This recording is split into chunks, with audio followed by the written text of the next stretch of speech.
पूजा पाठ, आरती, आराधना और अन्य मंगल कार्यों में अधिकांश लोग या लगभग सभी लोग अगरबत्ती जलाया करते हैं, परंतु अगरबत्ती जलाने से पहले कुछ विशेष बातों को अपने ध्यान में ले लें। पहली बात, अगरबत्ती जलाने के लिए शास्त्रों में पूर्ण रूप से निषेध बताया गया है। पहली बात तो इस बात को ध्यान में रखें कि जिसको हम अगरबत्ती कहते हैं यह अगरबत्ती नहीं है। वास्तव में अगर का एक पेड़ होता है जिसको एक बत्ती का आकार दिया जाता है, उस लकड़ी को अगरबत्ती कहा जाता है।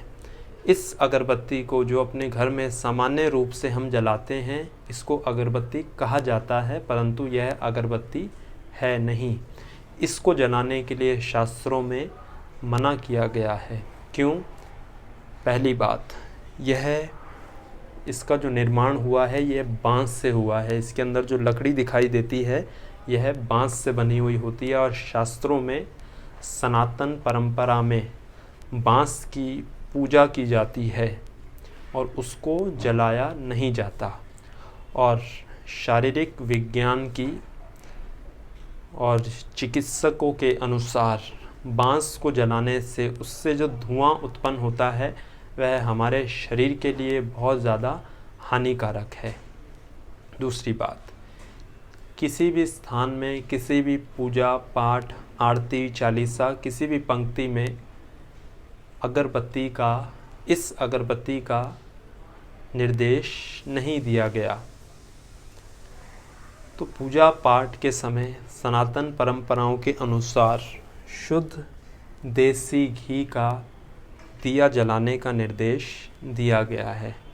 देसी घी का, तिल के तेल का, सरसों के तेल का या अन्य किसी भी तेल का दिया शुद्ध भाव के साथ जलाएं तो वह पूर्ण रूप से स्वीकार किया जाता है।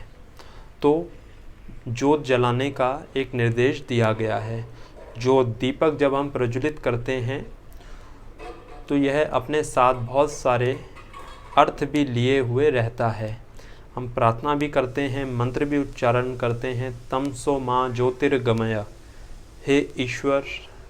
हम प्रार्थना करते हैं, हे ईश्वर अंधकार से हमें प्रकाश की ओर लेके जाएं। तमसो माँ ज्योतिर्गमय, अंधकार से प्रकाश की ओर लेके जाएं। उसका साक्षात परिचय या उदाहरण यह दीपक है। दूसरी बात, जब दीपक हम प्रज्वलित करते हैं तो देसी घी का हो, तिल के तेल का हो, सरसों के तेल का हो या अन्य किसी भी शुद्ध तेल का हो, तो यह जब जलता है तो इससे वातावरण शुद्ध बनता है और जिस तेल को जलाया जा रहा है वातावरण में उसकी तरंगे और गुण सफ़र करने लगते हैं, जो वायु के साथ हमारे शरीर के भीतर जाते हैं और स्वास्थ्य प्रदान करते हैं। अब इसकी जगह पे यदि ये देखें, हम अगरबत्ती जलाते हैं तो इसको जलाने के साथ ही एक तो इसमें से जो धुआं उत्पन्न होता है यह हमारे शरीर के लिए, क्योंकि बांस जल रही है तो यह हमारे शरीर के लिए बहुत नुकसानदायक है। दूसरी बात, इसमें से जो अब खुशबू आ रही है यह पूर्ण रूप से आर्टिफिशियल केमिकल्स की खुशबू इसमें डाली गई है, चाहे वह चंदन की हो, गुलाब की हो या अन्य किसी भी चीज़ की हो। यह आर्टिफिशियल केमिकल्स की खुशबू इसमें डाली गई है। अब यह वायु के साथ मिलकर नासिका के द्वारा हमारे फेफड़ों में जाएगी और किसी भी सामान्य व्यक्ति को इसका धुआं अस्थमा का मरीज़, दमा का मरीज़, सांसों से संबंधित समस्याओं का मरीज़ बनाने के लिए इसका धुआं पर्याप्त है। तो कुल मिलाकर हमारे स्वास्थ्य की दृष्टि से, अध्यात्म की दृष्टि से, शास्त्रों के अनुसार इस अगरबत्ती को जलाने का निषेध बताया गया है। इसके स्थान पर दीपक जलाने का निर्देश दिया गया है। यह दीपक जलाना हमारे लिए पूर्ण रूप से लाभकारी और स्वास्थ्यवर्धक है और इसके स्थान पे अगरबत्ती जलाना हमारे लिए हानिकारक सिद्ध होता है।